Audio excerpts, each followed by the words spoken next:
புதிய தலைமுறை நேயர்களுக்கு வணக்கம். இன்று நம்முடைய சிறப்பு நேர்காணலுக்கு சிறப்பு விருந்தினராக வந்திருக்கக்கூடியவர் அதிமுகவுடைய மூத்த தலைவர் முன்னாள் அமைச்சர் திரு செம்மலை அவர்கள். வணக்கம். வணக்கம். 2026 தேர்தலுக்கு அதிமுக பாஜக கூட்டணி தான் முதல்ல கூட்டணிகளை இறுதி செஞ்சது. ஆனா உங்களுக்கு பின்னாடி இறுதி செஞ்ச திமுக தற்பொழுது நிறைய தொகுதி பங்கீடுகள் எல்லாம் முடிச்சிட்டு இருக்காங்க. ஏன் இவ்வளவு தாமதம்? இல்ல அதாவது தேர்தலுக்கு இன்னும் அவகாசம் இருக்கிறது. இன்னும் தேர்தல் தேதி அறிவிக்கப்படவில்லை. எனவே முன்கூட்டியே கட்டாயம் இது போன்ற முடிவுகளை எடுக்க வேண்டும் என்று ஒரு அரசியல் கட்சிக்கு அவசியமில்லை என்னை பொறுத்தவரையில். காரணம், தேர்தல் நெருங்க நெருங்க ஒவ்வொரு கட்சிக்கும் சில எண்ணங்கள், சில நோக்கங்கள் இருக்கும். அது அந்த தேர்தல் நெருங்கும் போது தான் அது அந்த வடிவமைக்கும் போது தான் அது சரியாக இருக்கும். இப்பொழுது கூட நீங்களே பார்க்கிறீர்கள், எங்களுடைய எதிர்முகாமிலே திராவிட முன்னேற்றக் கழகத்தினுடைய கூட்டணியிலே அவர்கள் இப்பொழுது எவ்வளவு சிக்கலுக்கு ஆளாகி இருக்கிறார்கள், அந்த சிக்கலை தீர்ப்பதற்கு எப்படியெல்லாம் அவர்கள் முயற்சி செய்கிறார்கள் அல்லது அவர்களுக்கு தடுமாற்றம் ஏற்படுகிறது என்பதெல்லாம் செய்திகள் வந்து கொண்டிருக்கின்றன. எனவே எங்களை பொறுத்தவரையிலே நீங்கள் சொன்னதைப் போல அனைத்து இந்திய அண்ணா திராவிட முன்னேற்றக் கழக தலைமையிலான தேசிய ஜனநாயக கூட்டணி முன்பே முடிவு செய்யப்பட்டிருந்தாலும் தொகுதி பங்கீடு அல்லது தொகுதிகள் ஒதுக்குவதிலே காலதாமதமாக எடுத்துக்கொள்ள முடியாது. கிட்டத்தட்ட தேர்தல் நெருங்கிற போது அந்த தேர்தல் தேதி அறிவிக்கிற போது நிச்சயமாக அது ஒரு முழு வடிவம் பெறும். எதுக்காக இந்த காத்திருப்பு? அப்போ தேர்தல் கிட்டத்தட்ட இன்னும் 2 வாரங்கள்ல அறிவிச்சிருவாங்கன்னு சொல்றாங்க. நாங்கள் எதிர் தரப்பையும் நாங்கள் பார்த்து அரசியல் செய்ய வேண்டியிருக்கிறது. அங்கு எப்படி பிரச்சனைகள் உருவாகின்றன, அந்த பிரச்சனைகள் உருவாகும் போது அவர்களுக்கு அந்த தேர்தலில் என்ன நெருக்கடி அவர்களுக்கு வரும், அதையெல்லாம் பார்த்து நாங்கள் அதற்கு தகுந்தால் போல் தேர்தல் வியூகத்தை வகுக்க வேண்டியிருப்பதாலே நாங்கள் அதற்காக காத்திருக்கிறோம் என்று கூட சொல்லலாம். தொகுதி பங்கீடு, கட்சிகளுக்கு தொகுதிகள் ஒதுக்கீடு குறிப்பிட்ட காலத்தில் உரிய நேரத்தில் நிச்சயமாக முடிக்கப்பட்டுவிடும். அதிமுகவினுடைய ரத்தத்தை பாஜக உறிஞ்சுகிறது, அதிமுகவின் மீதுதான் பாஜக சவாரி செய்கிறது, தொடர்ந்து பாஜகவை வைத்தே அதிமுகவினுடைய அந்த விமர்சனத்தை முதலமைச்சர் கூர்மைப்படுத்துறாரு. எப்படி எதிர்கொள்ள போறீங்க? இல்லை, அதாவது திராவிட முன்னேற்ற கழகத்திலே அங்கம் பெற்றிருக்கிற அந்த கூட்டணி கட்சிகள் நீங்கள் சொன்னதைப் போல அந்த கூட்டணிக்கு தலைமை தாங்குகிற மாண்பு முதலமைச்சர் திரு ஸ்டாலின் அவர்கள் கூட இப்படி சொல்லுகிறார் என்று சொன்னால் அப்படித்தான் சொல்லியாக வேண்டும் அவர்கள். காரணம், எதிர் அணியை எவ்வளவுக்கு எவ்வளவு மக்கள் மத்தியிலே அதனுடைய முக்கியத்துவத்தை குறைக்க வேண்டும் என்று எண்ணுபவர்கள் அதுபோலத்தான் வதந்திகளாக சில செய்திகளை பரப்புவார்கள். அதில் ஒன்றும் தவறில்லை. அப்படி அந்த செய்திகள் பரப்பப்பட்டாலும் அது மக்களிடம் நிச்சயமாக எடுபடாது. காரணம், இன்றைக்கு பிஜேபி எடுத்துக்கொண்டால் ஒரு தேசிய கட்சி. எப்படி திமுகவுக்கு ஒரு தேசிய கட்சி காங்கிரஸ் அந்த கூட்டணியில் இடம்பெற்றிருக்கிறதோ அதே போல் எங்கள் கூட்டணியிலே, எங்களுடைய கழகத்துடைய பொதுச் செயலாளர் மாண்பு எடப்பாடியார் அவர்கள் தலைமையிலான இந்த கூட்டணியிலே பிஜேபியும் இடம்பெற்றிருக்கிறது என்று சொன்னால், அந்த கூட்டணியில் நாங்கள் எப்படி எங்களுடைய உறவு இருக்கிறது என்று சொன்னால், இந்த கூட்டணியிலே அனைத்து இந்திய அண்ணா திராவிட முன்னேற்ற கழகம்தான் தலைமை தாங்குகிறது. எங்களுடைய பொதுச்செயலர் எடப்பாடியார் அவர்கள் தான் இந்த கூட்டணியுடைய முதல்வர் வேட்பாளர்.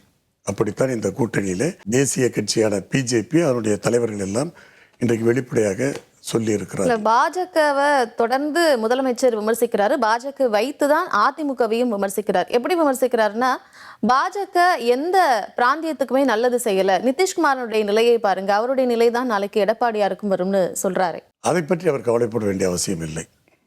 அனைத்து இந்திய அண்ணா திராவிட முன்னேற்ற கழகத்தை கபலீகரம் செய்துவிடும் என்று அண்ணா திராவிட முன்னேற்ற கழகத்தினுடைய தொண்டர்களுக்கு நான் அனுதாபப்படுகிறேன்னு சொல்றார் முதலமைச்சர். அவர் அனுதாபப்பட வேண்டியதில்லை, அந்த அவசியம் அவருக்கு இல்லை. அதேபோல எங்களை பற்றி அவர் கவலைப்படவும் இல்லை. காரணம் இது என்னவென்று சொன்னால், நாங்கள் பிஜேபியோடு இருந்த உறவை சென்ற நாடாளுமன்ற தேர்தலில் முறித்து கொண்டோம். அது தொடரும் என்று அவர்கள் தப்பு கணக்கு போட்டு விட்டார்கள். இப்பொழுது நடப்பது சட்டமன்ற தேர்தல். எனவே ஒரு பலமான கூட்டணி அமைந்துவிடக்கூடாது என்பதிலே அவர்களுக்கு மிகுந்த அக்கறை இருந்தது.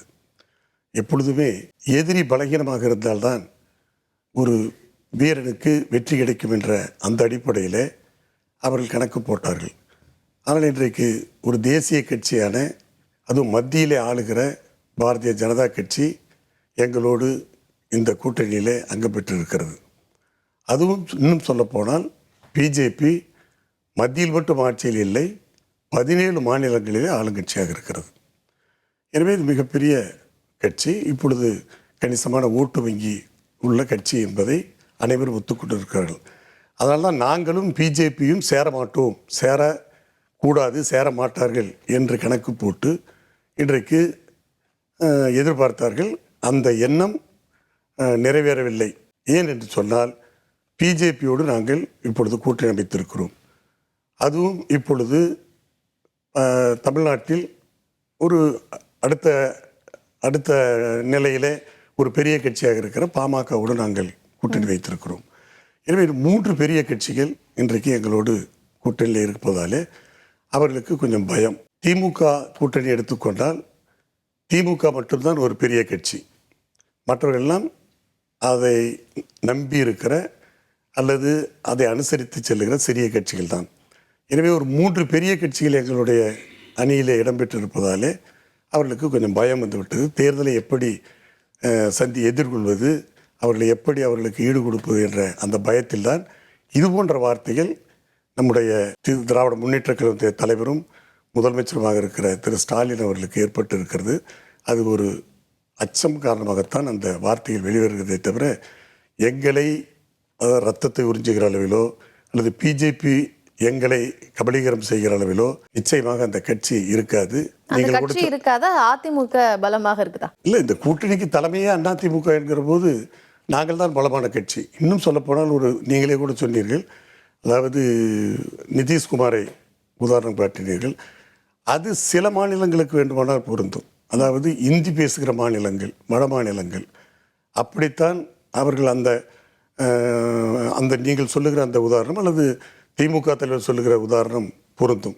தமிழ்நாட்டை பொறுத்தவரையிலே தமிழ்நாட்டுடைய நிலவரம் அவர்களுக்கு தெரியும். அங்கே வெற்றி பெற்றதைப் போல எங்களுக்கு சமமாகவோ அல்லது எங்களை விட கூடுதலாகவோ தமிழ்நாட்டிலே அவர்களுக்கு இடம் கிடைப்பதற்கான வாய்ப்பில்லை. ஆக எங்களுடைய உறவை பொறுத்தவரையில் பிஜேபி அதிமுக உறவை பொறுத்தவரையில் அனைத்து இந்திய அண்ணா திராவிட முன்னேற்ற கழகம் தான் இந்த 2026 சட்டமன்ற தேர்தலை பொறுத்தவரையிலே மணவரையில் உட்காரக்கூடிய மணமகன். அந்த மணமகனுக்கு தோழன் தான் பிஜேபி. அப்படித்தான் அந்த உறவு இருக்கும். எனவே ஒரு மணமகனின் தோழன் மணமகனை எழுப்பிவிட்டு மணவரையிலே உட்கார்வதற்கு எந்த மணமகன் தோழனும் எண்ண மாட்டான். அந்த நிலைமை வராது. அதுதான் தமிழகத்தினுடைய அரசினுடைய நிலைப்பாடு. சரி, உங்களுக்கு சமமாகவோ உங்களை விட அதிகமாகவோ பிஜேபி வாங்குறதுக்கு வாய்ப்பே இல்லை அப்படின்னு இப்பதான் நீங்க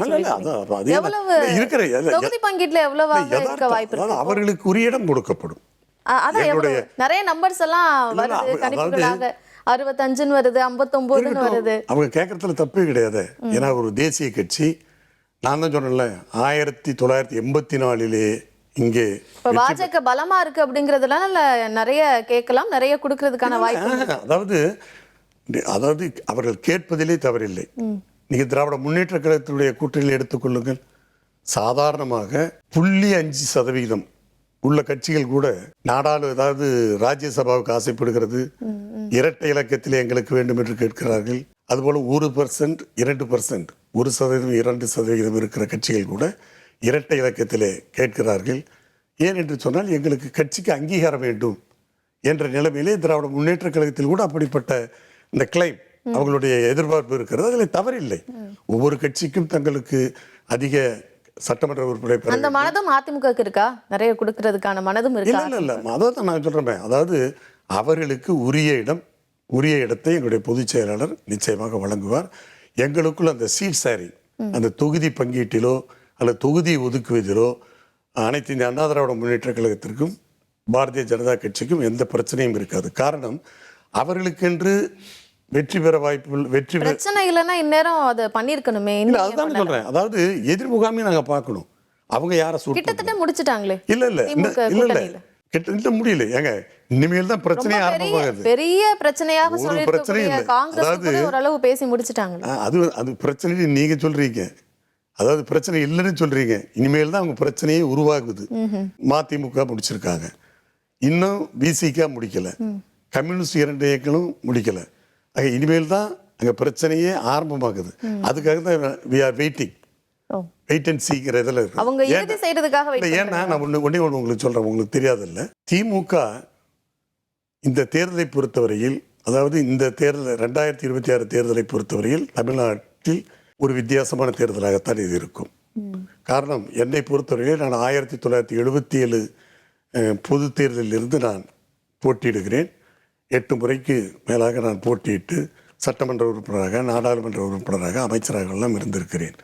அந்த தேர்தலை எல்லாம் ஒப்பிட்டு பார்க்கிற போது இது வித்தியாசமாகத்தான் இருக்கும் என்று கருதுகிறேன். ஏன் என்று சொன்னால், திராவிட முன்னேற்ற கழகத்தை பொறுத்தவரையில் இந்த தேர்தலிலே அவர்கள் செய்த மிகப்பெரிய தவறு என்னவென்றால், இவர்களாகவே வம்பை விலைக்கு வாங்கி கொண்டார்கள். அப்படித்தான் என்னால் சொல்ல முடியும். என் அனுபவத்தை வைத்து சொல்லுகிறேன். எதை சொல்றீங்க? தேர்தல் கூட்டணி அமைப்பது, ஆட்களை சேர்ப்பது, இதிலே கூட அவர்கள் அவசரப்பட்டு ஏதோ இது பெரிய அவர்களுக்கு சக்சஸ், வெற்றி, இது பெரிய ராஜதந்திரம் என்றெல்லாம் சேர்க்கக்கூடாதவர்களெல்லாம் சேர்த்து பல கட்சிகளை இணைத்து, யார சொல்றேன், பல தேர்தலை பல கட்சிகளை இணைத்து இவர்களாகவே வம்பை விலைக்கு வாங்கி கொண்டார்கள். உதாரணமாக சொல்லுகிறேன், ஒரு லிஃப்டில் வர்றோம். அந்த லிஃப்டினுடைய கெப்பாசிட்டி 12 பேர். அந்த 12 பேர் கெப்பாசிட்டி உள்ள லிஃப்டில் 21 பேர் யாருன்னா லிஃப்ட் மேலே ஏறுமா? நிச்சயமாக ஏறாது. ஒரு கட்சி கூட்டணி எப்படி ஒப்பிட முடியும்? நிச்சயமாக அப்படிதான் ஆக போகுது பாருங்க. இது திராவிட முன்னேற்ற கழகத்திற்கு, அதாவது அதிக கூட்டணிகளை சேர்த்ததாலே அவர்களுக்கு நிச்சயமாக பாதகமான நிலைமைதான் இந்த தேர்தலில் ஏற்படும். நிச்சயமாக நான் இப்பொழுது உங்களுக்கு எந்தெந்த கட்சிகளை குறிப்பிட்டு சொல்றீங்க? இந்த கட்சியெல்லாம் சேர்த்ததுனால தான் திமுக கூட்டணி பலவீனமா இருக்கு. நான் எந்த கட்சியும் சேர்த்தல, அதிகமா சேர்த்தது தான், எண்ணிக்கை தான் சொல்றேன். அதாவது எண்ணிக்கை தான் நான் சொல்றேன். நான் இவ்வளவு சேர்த்ததால் அவர்களுக்கு தான் பாதிப்பு. காரணம் ஒன்று தெரிந்து கொள்ள வேண்டும். திராவிட முன்னேற்ற திராவிட இல்ல, அது இல்ல, தேமுதிக அவருடைய விருப்பம். எங்களுடைய கூட்டணியிலே இருந்தவர்கள் தான், எங்களோடு பயணித்தவர்கள் தான், எங்களோடு வருவதாகத்தான் இருந்தது. ஆனால் எங்களிடம் பேரம் படியவில்லை. அதெல்லாம் அது எங்க பொதுச் செயலருக்கும் தேமுதிக தலைமைக்கு இருக்கிறது. என்னை பொறுத்தவரையிலே அதாவது எங்களிடம் பேரம் படியவில்லை. இன்னொன்று, அவருடைய எதிர்பார்ப்பை, அதாவது தேமுதிக தலைமையினுடைய எதிர்பார்ப்பை எங்களாலே பூர்த்தி செய்ய முடியவில்லை. அப்படித்தான் எடுத்துக்கொள்ள முடியும். எனவே அவர்களாகவே அதிமுகவுக்கு பலவீனமா இல்லையா? இல்லை, நிச்சயமாக பலவீனமாக இல்லை. தமிழ்நாட்டை பொறுத்தவரையில் அனைத்து இந்திய அண்ணா திராவிட முன்னேற்ற கழகம் வெர்சஸ் திமுக, இது 2 கட்சிகளும் தேர்தலில் போட்டி போட்டால் தான் அது சுவாரஸ்யமாகவும் இருக்கும், போட்டியாக இருக்கும். கூட்டணி கட்சிகளுக்கு அதிகமாக இடங்களை ஒதுக்க அந்த கூட்டணியிலே தலைமை தாங்குகிற கட்சிக்கு பாதகம் ஏற்படும். காரணம், அந்த தலைமை தாங்குகிற கட்சி அந்த இடங்களிலே போட்டியிட்டால் அவர்களுக்கு வெற்றி வாய்ப்பு கூடுதலாக இருக்கும்.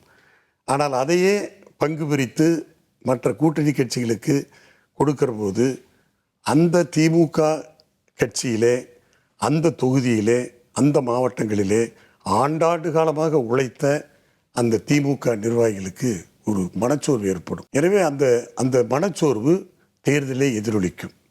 அது எங்களுக்கு சாதகமாக அமையும் அப்படின்னு எதிர்பார்க்கிறீங்க? நிச்சயமாக. அப்படிதான், அதாவது தேர்தலே உங்களுக்கு இதுதான் இல்ல, அதிமுக விசஸ் திமுக இதுதான் போட்டின்னு சொல்றீங்க. நிச்சயமா. அதில் இந்த தாவேக தலைவர் விஜய் திமுக விசஸ் தாவேக தான் போட்டி, அதிமுக சீன்ல இல்லன்றாரு, ஒவ்வொரு கூட்டத்திலையும் சொல்றாரு. எதை வச்சு சொல்றாரு? என்ன அடிப்படையில் சொல்றாரு? அதுக்கு என்ன டேட்டா? அண்ணாவை தங்களுடைய தலைவராக ஏத்துக்கிட்டோன்னு சொல்றாரு, எம்ஜிஆர் தன்னுடைய கொள்கை தலைவரா சொல்றாரு. அப்ப இவருக்கு அந்த அந்த தகுதிக்கு இன்னும் வரலன்னு அர்த்தம்.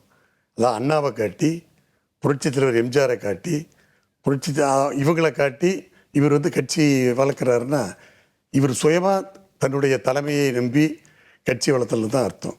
நான் அப்படியே கூட சொல்கிறேன், அண்ணாவோட இவர் கூப்பிடுறாருன்னு வச்சுக்க. இல்ல, அவர் எம்ஜிஆரோட தன்னை பொசிஷன் பண்ணிக்கிறாரு. அடுத்த எம்ஜிஆராகவே சொல்றாரு. இல்ல, இவர் கட்சி எப்ப ஆரம்பிச்சாரு? இப்பதானே ஆரம்பிச்சாரு. ஆமா, 2-3 வருஷம். 3 வருஷம் தான் இப்ப ஆரம்பம். 3வது அடி எடுத்து வைக்கிறாரு. அண்ணா திமுக 1949 ஆரம்பித்தார். அந்த ஆரம்பித்த 1949 ஆண்டுக்கு பிறகு 1952 ஒரு பொது தேர்தல் வந்தது. ஆனால் அண்ணா அவர்கள் இந்த தேர்தலை போட்டியிடவில்லை. காரணம், அந்த தேர்தலிலே, அதாவது 49 தொடங்கிய கட்சி ஒரு 3 ஆண்டுகளிலே ஒரு தேர்தலை சந்தித்தால் நமக்கு வாய்ப்பு இருக்காது என்ற அந்த ஒரு நிலைப்பாட்டில் தான் அவர் அந்த தேர்தலை போட்டியிடவில்லை. அந்த காலகட்டத்தையும் இப்ப இருக்கக்கூடிய காலகட்டத்தையும் ஒப்பிட முடியுமா? நிச்சயமாக ஒப்பிடுதல் என்ன இருக்குது? ஒரு கட்சி ஒரு தேர்தலை சந்திப்பதற்கு தங்களை தயார்படுத்திக் கொள்ள வேண்டும். இன்னும் அந்த தயாரிப்பு தாவேக்காவிடம் இல்லை. விஜயனுடைய ரசிகர்கள் பரவலாக இருக்கிறார்களே தவிர இன்னும் அந்த கட்சியினுடைய கட்டமைப்பு, இன்ஃப்ராஸ்ட்ரக்சர்னு சொல்லுவாங்க, அந்த கட்டமைப்பு இன்னும் நகரப்பகுதியாகட்டும் அல்லது கிராமங்களாகட்டும், இன்னும் ஒரு கிளைக்கழகமாகட்டும் அல்லது பூத் லெவல் ஆகட்டும், இன்னும் அந்த கட்டமைப்பு அங்கே உருவாகவில்லை. எனவே இவர் ஏதோ எங்களுடைய புரட்சித் தலைவர் எம்ஜிஆரை பார்த்து, அண்ணாவை பார்த்து நாங்கள் அவர்களைப் போல வெற்றி பெற்று விடுவோம் என்று சொன்னால் கூட 1977 என்னுடைய பொன்மனச்செம்மல் புரட்சித் தலைவர் எம்ஜிஆர் அவர்கள் முதல் பொது தேர்தலை சந்தித்திருந்தால் கூட அதற்கு முன்னாலேயே தன்னுடைய சக்தியை, தன்னுடைய பலத்தை, தன்னுடைய மக்கள் செல்வாக்கை நிரூபித்து காட்டியவர். திண்டுக்கல் இடைத்தேர்தலிலே வெற்றி பெற்றார், கோவை மேற்கு தொகுதியிலே வெற்றி பெற்றார். அதைவிட மிக முக்கியம், தமிழ்நாட்டில் 1977 தேர்தலில் போட்டியிட்டு ஆட்சியை பிடித்தார் என்று சொன்னால் கூட 1974 பாண்டிச்சேரியில் ஆட்சி அமைத்தவர்.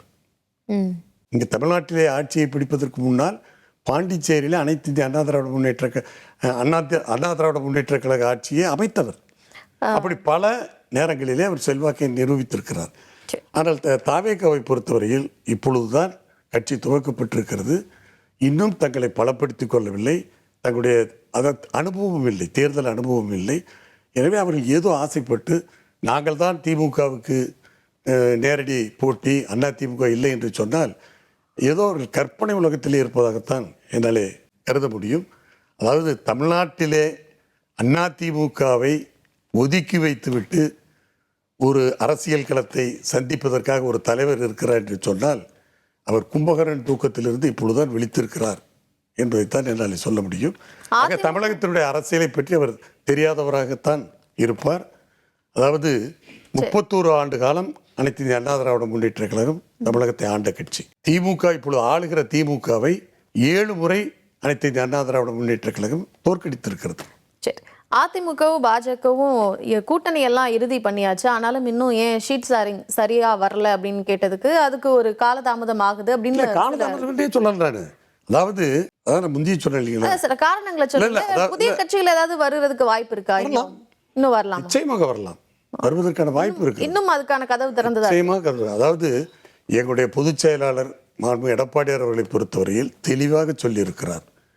அதாவது யார் எங்களுடைய கூட்டணியிலே இடம்பெறுவதற்கு யாருக்கு வாய்ப்பு கொடுக்கப்படும் என்று சொன்னால், இப்பொழுது ஆளுகிற பொறுப்பில் இருக்கிற மக்கள் விரோத கட்சியாக இருக்கிற திராவிட முன்னேற்ற கழகத்திற்கு எதிராக இருக்கிற கட்சிகள், அரசியல் கட்சிகள், தமிழகத்தில் இருக்கிற அரசியல் கட்சி எந்த கட்சிகளாக இருந்தாலும் வரலாம். தாவேக்க வரப்போறதா கேள்விப்பட்டோமே, அது என்னால சொல்ல முடியாது, நான் யூகிக்கவும் முடியாது. பேச்சுவார்த்தை எல்லாம் நடக்கிறதாக தகவல். பேச்சுவார்த்தைன்னா முந்தைய சொன்னீங்களா, அதாவது திமுகவுக்கு எதிரான மனநிலையில் இருக்கிற அரசியல் கட்சிகள். அதான் அவர் திரும்ப சொல்றாரு, விஜய் சொல்றாரு திமுகவுக்கு எதிரி நான் தானே திரும்ப சொல்றாரு. அப்ப எதிரான மனநிலை தானே அவர் வந்தாருன்னா அப்ப ஏத்துப்பீங்க. அப்படி அவர் எண்ணுவாரேயானால் இந்நேரம் அந்த முடிவுக்கு வந்திருக்க வேண்டும். அப்ப இன்னும் வரல, இல்லை வந்திருக்கணும்னு நினைக்கிறேன். அதாவது திராவிட முன்னேற்ற கழகம் என்னுடைய அரசியல் எதிரி, அந்த ஆட்சி அகற்றப்பட வேண்டும் என்று தாவேக தலைவர் விரும்பி இருந்தால் அவருடைய எண்ணுவது அந்த நோக்கமாக, அந்த எண்ணம் அந்த நோக்கமாக இருந்திருந்தால் இந்நேரம் அவர் திமுகவுக்கு எதிரான அணியிலே தன்னை இணைத்துக் கொண்டிருக்க வேண்டும். அதுக்காக தான் காத்திருக்கிறோம். நாங்கள் அதுக்காக எல்லாம் காத்திருக்கோம். எங்களுக்கு அதாவது எவ்வளவு கட்சிகள் இனி நீங்கள் சொன்னதைப் போல இப்போ இனி வந்தாலும் எங்களுக்கு லாபம்.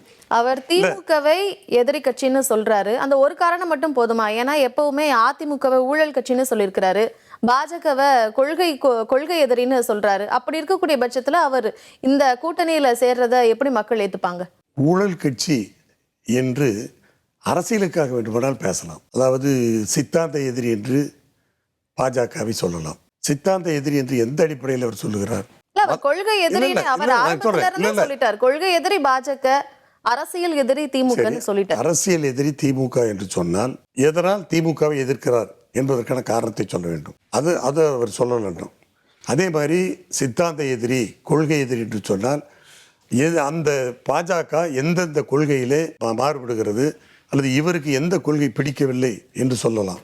அதையும் அவர் இன்னும் விளக்கமாக தன்னை ஒரு அரசியல் கட்சியாக மக்கள் முன்னாடி பிரகடனப்படுத்தும் போதே கொள்கை எதிரி பாஜக அப்படின்னு சொல்லிட்டாரு. இந்த தொடர்ந்து இப்போ நிறைய மேடை பேச்சுகள்ல ஊழல் கட்சி அதிமுகன்னு சொல்லிட்டாரு. ஆனா அவருக்கு திமுக எதிர்ப்பு மனநிலை இருக்கு. அப்படி இருக்கக்கூடிய பட்சத்துல திமுக எதிர்ப்பு மனநிலை இருக்கக்கூடிய அந்த ஒரு காரணத்தினாலேயே விஜய் அதிமுக கூட்டணிக்கு வந்தா ஏத்துப்பீங்களா? இதான் என்னுடைய எளிமையான கேள்வி. விமர்சனங்கள் என்பது பல நேரங்களிலே பலவிதமாக அரசியல் தலைவர்கள் பேசுவார்கள். இப்பொழுது திமுக கூட்டணியில் அங்கம் பெற்றிருக்கிற கட்சி தலைவர்கள் இருக்கிறார்கள் அல்லவா? நான் பெயரை சொல்ல விரும்பவில்லை, உங்களுக்கே தெரியும். எப்படியெல்லாம் திமுக விமர்சித்தவர்கள், திமுக தலைமையை விமர்சித்தவர்கள், குறிப்பாக திரு ஸ்டாலின் அவர்களை எப்படியெல்லாம் விமர்சித்து பேசினார்கள் என்பதெல்லாம் தெரியும். எனவே அவர்கள் எல்லாம் இன்றைக்கு ஒன்றுபட்டு ஒரு நோக்கத்திற்காக இடம்பெற்றிருக்கிறார்கள். அதுதான் நான் சொல்கிறேன், அரசியலுக்காக பேசுகிற பேச்சு, அரசியலுக்காக பேச. ஆனால் அப்படிப்பட்டவர்கள் அந்த எதிர்த்த கட்சியிலே கூட்டணி வைக்கிற போது அவர்களை பாராட்டவும் செய்வார்கள். எதிர்க்க செய்த வாய்ப்பு இருக்கிறது. எனவே அவர் ஊழல் கட்சி என்று அவர் எங்களை சொல்லுவதாலே நாங்கள் ஊழல்வாதிகள் ஆகிவிட முடியாது. அதற்கு அந்த அரசியலுக்கு பேசுனதாலே எதிரி கிடையாது, நாங்க மீண்டும் சேர்ந்து கூட தேர்தலை சந்திக்க முடியும். அது அவருடைய விருப்பம். அதான் உங்களுக்கு நான் சொன்னேன்.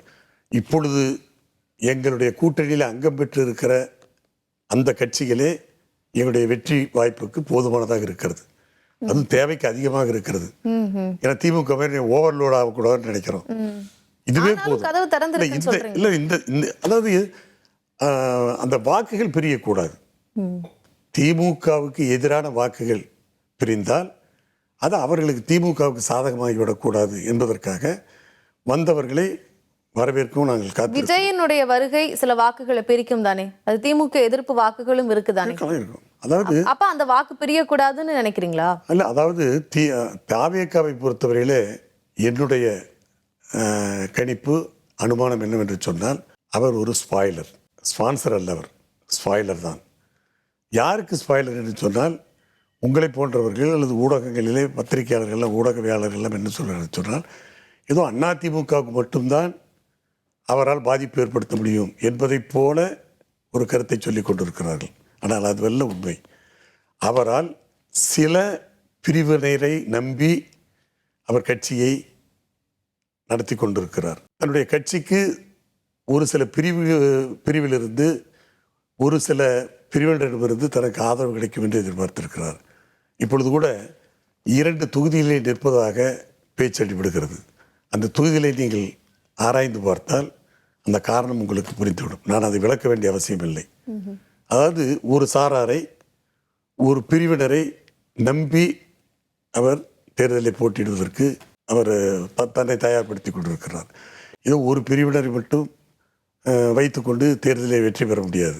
அதனால தான் நான் சொன்னேன், அவர் ஸ்பாய்லர். எங்களுக்கு மட்டுமல்ல, இன்னும் சொல்லப்போனால் ஆளுகிற திராவிட முன்னேற்ற கழகத்திற்கு அதிக பாதிப்பை அவர் ஏற்படுத்துவார். அவர்களுக்கு செல்லுகிற வாக்குகளிலே ஒரு கணிசமான வாக்குகளை அவர் பெறுவார். அதே போல் பிசிக அவர்களுக்கென்று ஒரு வாக்கு வங்கி இருக்கிறது. அந்த வாக்குகளையும் அவர் ஓரளவுக்கு பிரிப்பார். இப்பொழுது 4வது அணியாக நிற்கிற திரு சீமான் அவர்கள், நாம் தமிழர் கட்சியிலே இருக்கிற சீமான் அவர்கள், அவர்களுக்கென்று ஒரு வாக்கு வங்கி இருக்கிறது. அதிலும் அவருக்கு சேதாரம் ஏற்படும். ஆக பலருக்கும் சேதாரம் ஏற்படும். ஆனால் அப்படி பலரை சேதாரப்படுத்துவதன் மூலம் அவர் வெற்றி பெறுவாரா என்று சொன்னால் நிச்சயமாக முடியாது. ஒரு கணிசமான வாக்குகளை வாங்குவார், ஒரு குறிப்பிட்ட சதவிகித வாக்குகளை பெறுவார். தேர்தல் ஆனால் அந்த வாக்குகள் கட்சி வளர்ச்சிக்கு அது முக்கியம் தானே. இல்லை, இருக்கட்டும், அது ஒரு தப்பே கிடையாது. நான் அவர் கட்சி ஆரம்பித்ததையோ தேர்தலில் போட்டியிடுவதையோ அது பெரிய அளவில் உங்களை பாதிக்காது. கணிசமான வாக்குகளை வாங்குவதை நான் குறையாக சொல்லவில்லை. அவருடைய இனிமேல் தான் அவர் he has to prove his strength. அவர் இன்னும் அன்டெஸ்டட் பார்ட்டியாகத்தான் இருக்கிறது. இன்னும் அது தன்னுடைய கட்சியினுடைய இதை இன்னும் ப்ரூவ் பண்ணல. எனவே அவர் வந்து போட்டி படுத்தார். அதனால் வந்து ஸ்பாய்லர் நான் எங்களுக்கு மட்டும் இல்லை, மற்றவர்களுக்கும் பாதிப்பு. அதிமுகவை பொறுத்த வரைக்கும் அதிமுகவில் இதுக்கு முன்னாடி இருந்த திரு செங்கோட்டையன் இல்ல, திரு ஓபிஎஸ் அவர்கள் இல்ல, டிடிவி தினகரன் வேறொரு கட்சியாகத்தான் கூட்டணியில இருக்கிறார். சசிகலா தனிச்சு நிக்கிறதாகவும் சொல்றாங்க. இதெல்லாமே அதிமுகவை பலவீனப்படுத்தும் அப்படின்னு நினைக்கலையா? நிச்சயமாக பலவீனப்படுத்தாது. அதாவது அனைத்து இந்திய அண்ணா திராவிட முன்னேற்ற கழகத்தை பொறுத்தவரையில் தனி நபர்களை நம்பி இந்த இயக்கம் இல்லை. பொன்மனச்செம்மல் புரட்சித் தலைவர் எம்ஜிஆர் அவர்கள் இந்த இயக்கத்தை ஆரம்பித்த போது இது ஒரு அரசியல் கட்சியாக மட்டுமல்ல, ஒரு மக்கள் இயக்கமாகத்தான் ஆரம்பித்தார். இன்னும் சொல்லப்போனால் மக்களே திரண்டு ஒரு இயக்கத்திற்கு நீங்கள் தலைமை தாங்க வேண்டும் என்று அவரை வற்புறுத்தியதன் காரணமாகத்தான் அவர் அரசியலுக்கு வந்து இந்த இயக்கத்திற்கு தலைமை தாங்கினார். எனவே இது ஒரு மக்கள் இயக்கம். ஒரு தனிநபர்களை நம்பி இந்த இயக்கம் நிச்சயமாக இல்லை. எனவே அப்படிப்பட்ட நபர்கள் எங்களிடமிருந்து போனதால் இந்த இயக்கத்திற்கு எந்த பாதிப்பும் நிச்சயமாக ஏற்படாது. அவர்கள் தனித்து கட்சி ஆரம்பித்திருந்தாலும் சரி, ஒரு கட்சியில் இணைந்திருந்தாலும் சரி, அந்த இணைந்த கட்சிக்கும் இவர்களாலே எந்த நன்மையும் கிடைக்காது. அவர்கள் 1+1 அதாவது ஒரு சேர்க்கையாகத்தான் இருக்க முடியுமே தவிர கட்சிக்கு நன்மை கிடைக்காது. சேர்ந்த நபருக்கு கிடைக்குமா? ஓபிஎஸ் சேர்ந்ததுனால திமுகவுக்கு லாபம் இருக்குதுன்னு முதல்ல அவங்களே சொல்லுங்க. நிச்சயமாக ஓபிஎஸ்க்கு லாபம் இருக்குமா? இருக்கலாம். சுயநலம், அதுதான் சுயநலம் இருக்கலாம். ஆனால் இல்ல, அந்த சுயநலம் கூட, அந்த எதிர்பார்ப்பு இருந்தால் கூட அந்த எதிர்பார்ப்பு ஈடேறாது என்னை பொறுத்தவரையில். இப்ப அந்த மாதிரி ஆட்களுக்கு அவர் திரும்ப திரும்ப வந்து அதிமுகவில் இணையறதுக்கு ரொம்ப ட்ரை பண்ணாரு. ஆனா அத திரு எடப்பாடி பழனிசாமி நிராகரிச்சாரு. அப்ப அவர் அந்த நிலைக்கு தள்ளப்பட்டிருக்காருன்னு தான் அர்த்தம். இல்ல, அதாவது நீங்க சொல்லணும், நீங்க கொஞ்சம் நல்லா யோசிச்சு பாருங்க.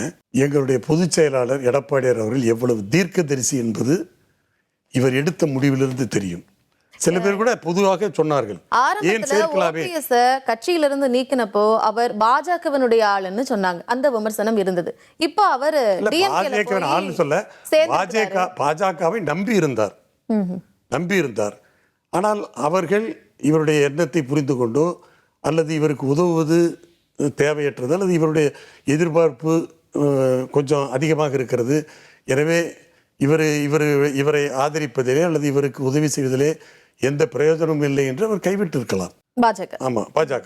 அதாவது இப்ப நான் என்ன சொல்ல வரேன்னா, இப்ப இது போன்ற ஆட்களுக்கு ஒரு தொகுதி ஒதுக்கப்படுகிற போது அந்த தொகுதியிலே இருக்கிற திராவிட முன்னேற்ற கழகத்தினுடைய முன்னாள் நிர்வாகிகள், அந்த இயக்கத்தை கட்டி காத்தவர்கள், வளர்த்தவர்கள், அவர்கள் விரக்தி அடைந்து இப்படிப்பட்டவர்களுடைய வெற்றி வாய்ப்புக்கு அவர்கள் எந்த வகையிலே உதவுவார்கள்? இவர்களுக்கு லாபம் என்று போயிருந்தால் கூட லாபம் கிடைக்காமல் நஷ்டம் கூட ஏற்பட வாய்ப்பு இருக்கிறது. இல்ல, அதிமுகவிலிருந்து 3 முறை முதலமைச்சர்னு நமக்கு தெரியும் திரு ஓபிஎஸ் அவர்கள். அப்படி இருக்கக்கூடிய ஒரு தலைவரை அரவணைக்கிறது அப்படிங்கிறதும் திரு எடப்பாடி பழனிசாமிக்கு உரிய அழகு தானே. அவர் ஏன் அதை பண்ணல? அரவணைக்க வேண்டும் என்று சொன்னால் நான் சொல்றேன், அப்படி நீங்க சொல்லுகிற அந்த நபர் இவரை முதலில் ஏற்றுக்கொண்டாரா?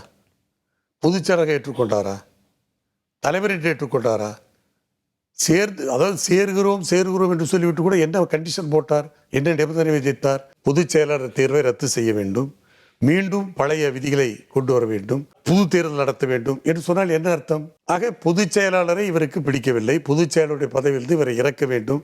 அதற்கு என்னென்ன காரணங்களை சொல்ல வேண்டும், அந்த காரணங்களை சொல்லுகிற போது எப்படி தெரிந்தே ஒரு தலைவர் இப்படிப்பட்ட நபர்களை இந்த இயக்கத்தில் சேர்த்துவார் என்பதை நீங்களே புரிந்து கொள்ளுங்கள். இன்னொன்று, இப்பொழுது நன்றாக சொன்னீர்கள், அதாவது 3 முறை முதலமைச்சர் என்று சொன்னீர்கள். எனக்கு நேற்றைக்கு திரு ஸ்டாலின் அவர்கள் திருச்சியில் ஒரு மாநாடு நடத்தினார்.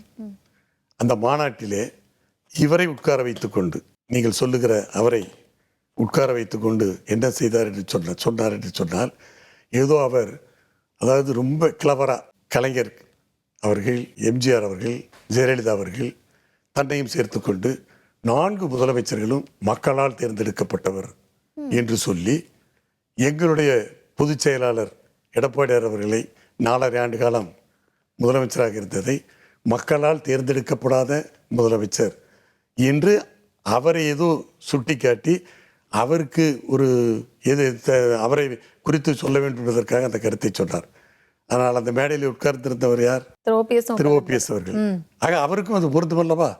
ஆக அவரும் தேர்ந்தெடுக்கப்படாத முதலமைச்சர், மக்களால் தேர்ந்தெடுக்கப்படாத முதலமைச்சர் என்பதை ஏதோ எங்களுடைய பொதுச் செயலாளரை சுட்டி காட்டுவதைப் போல, எங்களுடைய பொதுச் செயலாளருக்கு ஒரு கொட்டு வைப்பதைப் போல, இவருக்கு அந்த மேடையில் இருக்கிற ஓபிஎஸ்க்கு ஒரு கொட்டு வைத்தார் என்பதை அந்த நிகழ்ச்சியை பார்த்து கொண்டிருந்த போது எனக்கு தோன்றியது. இன்னும் சொல்லப்போனால் முதலமைச்சர் எந்த அர்த்தத்திலே இதை சொன்னார் என்று எனக்கு தெரியவில்லை. மக்களாலே தேர்ந்தெடுக்கப்பட்டவர் என்று சொன்னால் இது என்ன ஃபெடரல் சிஸ்டமா நம்முடைய தேர்தல் இல்லையே, டெமோக்ராட்டிக் கண்ட்ரி. அதாவது ஒரு முதலமைச்சர் என்று சொன்னால் நேரடியாக மக்கள் தேர்ந்தெடுப்பார். அவர்தான் முதலமைச்சர் வேட்பாளர்னு மக்கள்கிட்ட சொல்லி அதுக்கப்புறமா தேர்தலை சந்திச்சிருக்காங்க. அதான் முதலமைச்சர் இல்லை அது அப்போ நான் அதெல்லாம் அந்த சொல்லவே இல்லை. இப்போ நாங்களாவது சொல்லிட்டு இருக்கிறோம், எங்க எடப்பாடியார் தான் முதலமைச்சர் வேட்பாளர் இருக்கட்டும் திரு மு.க. ஸ்டாலின் சொல்லி தானே தேர்தலை சந்திச்சாங்க. அதுதான் நான் சொல்றேன், இந்த நம்முடைய தேர்தல் முறை என்பது ஃபெடரல் சிஸ்டம் அல்ல. சரி, தேசிய ஜனநாயக கூட்டணிக்கு தற்போது வரை தலைமை யாரு? எடப்பாடி பழனிசாமி. இல்ல, அதாவது தேசிய ஜனநாயக முற்போக்கு கூட்டணி தேசிய அளவில் அங்கே பிஜேபி தான் தலைமை. அங்க எங்க மத்தியில் பிஜேபியுடைய தலைவர் தான் தலைவர். அப்புறம் இவர் பிரதம அமைச்சர் இருக்காரு, மோடி இருக்காங்க. அதே மாதிரி உள்துறை அமைச்சர் அமித்ஷா இருக்காங்க. அவங்க தலைவர்கள், அவர்கள் தான் அந்த கூட்டணியுடைய தலைவர்கள். தமிழ்நாட்டை பொறுத்தவரையில் உங்களுக்கு என்ன சந்தேகம் வந்தது? ஏன்னா தொடர்ந்து திரு எடப்பாடி பழனிசாமிக்கு பெரிய முக்கியத்துவம் கொடுக்கப்படலை அப்படிங்கிற செய்திகள் தான் வந்துட்டே இருக்கு இந்த கூட்டணியை பொறுத்த வரைக்கும். ஏன்னா மற்ற கூட்டணி கட்சிகளுக்கான தொகுதிகளையும் கூட பிஜேபி தான் ஒதுக்குதுன்ற பேச்சு இருக்கு. இல்லை இல்லை, அதெல்லாம் அந்த மாதிரிலாம் கிடையாது. எல்லாம் ஒரு கூட்டு பொறுப்பு தான் இது. அதாவது பிஜேபி அவங்க ஒன்றும் பங்கு பிரித்து கொடுக்கல. அதாவது பிஜேபியினுடைய தேசிய தலைவர்கள், உள்துறை அமைச்சர் மாண்புமிகு அமித்ஷா அவர்கள், மாண்புமிகு பிரதம அமைச்சர் திரு மோடி அவர்கள், அப்போ முந்தி நட்டா இருந்தாங்க, இப்போ இவர் இருக்காங்க, இப்போ புதிய பிஜேபி தலைவர் இருக்காங்க. அவங்க எல்லாமே அவங்க என்ன சொல்லியிருக்காங்க, தேசிய ஜனநாயக கூட்டணிக்கு தமிழ்நாட்டை பொறுத்தவரையில் அனைத்து இந்திய அண்ணா திராவிட முன்னேற்ற கழகம் தான் தலைமை தாங்குகிறது. அந்த கட்சியினுடைய தலைவர் பொதுச் செயலாளர் எடப்பாடியார் தான் இந்த கூட்டணிக்கு தலைவர். அவர் தான் தலைமை தாங்குகிறார். அவர் தான் தேர்தலை அவர் தலைமையில் தான் நாங்கள் சந்திக்கிறோம் சொல்லுவது யார்? தேசிய கட்சியான பிஜேபி சொல்லுகிறது. இதுக்கு முன்னாடி தேசிய ஜனநாயக கூட்டணி அதிமுக தானே எல்லா கட்சிகளுக்குமான தொகுதியை பிரிச்சு கொடுக்கும். அதுதானே வழக்கம். இப்பொழுது அப்படிதான் நடக்கும் போது நீங்களாக யூகித்துக் கொண்டால் எப்படி? இப்போ ஏதோ பிஜேபியுடைய பார்ட்டிசிபேஷன் இதில் எங்கே இருக்கு? இன்னும் என்ன அதெல்லாம் இல்லை. அதாவது நான் ஏற்கனவே சொன்னேன், எல்லாம் உட்காந்து எல்லா கட்சியினுடைய தலைவர்களும் உட்காந்து தான் தொகுதியும் பிரிக்க போகிறாங்க, எண்ணிக்கையும் பிரிக்க போகிறாங்க. இதில் பிஜேபி லீட் பண்ணுது அப்படிலாம் சொல்ல முடியாது. இப்போ நீங்கள் சொல்கிற அந்த பிக் பிரதர் ஆட்டிடியூட் எதுக்கு பொருந்தும்னா திமுக கூட்டணிக்கு என்ன பொருந்தும். அதாவது மாண்புமிகு ஸ்டாலின் எடுக்கிற முடிவு தான் பிஜேபி, அதாவது திமுக கூட்டணியுடைய முடிவு. அவர் தான் அங்கே எல்லாம் முடிவை சொல்கிறாரு, அதை அப்படியே ஏற்றுக்கிறாங்க. நேற்று கூட மதிமுக ரொம்ப கௌரவமாக ஏற்றிட்டு போயிடுச்சு. இதுதான் ஒவ்வொன்றிலையும் நடக்குது. நீங்கள் அப்படி தான் அந்த கூட்டணி, அதாவது இன்னும் சொல்ல போனால் அந்த கூட்டணியில் ஜனநாயகமே கிடையாது. அனைத்து இந்திய அண்ணா திராவிட முன்னேற்ற கழக கூட்டணி கட்சிகளை பொறுத்தவரையில் நாங்கள் எப்பொழுதும் கலந்து பேசி ஒருமித்த முடிவு எடுப்பதிலே ஒற்றுமையாக நாங்கள் இருப்போம்.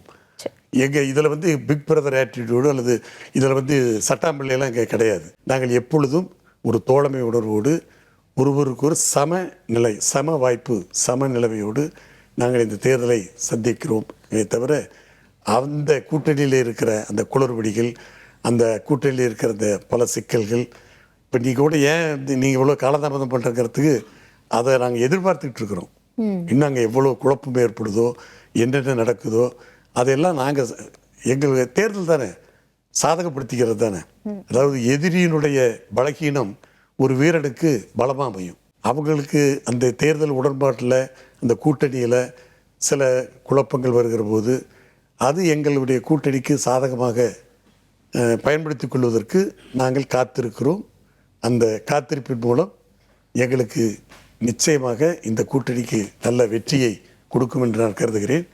2026 தேர்தலை பொறுத்தவரையில் அனைத்து இந்திய அண்ணா திராவிட முன்னேற்ற கழக தலைமையிலான இந்த கூட்டணி நிச்சயமாக வெற்றி பெறும்.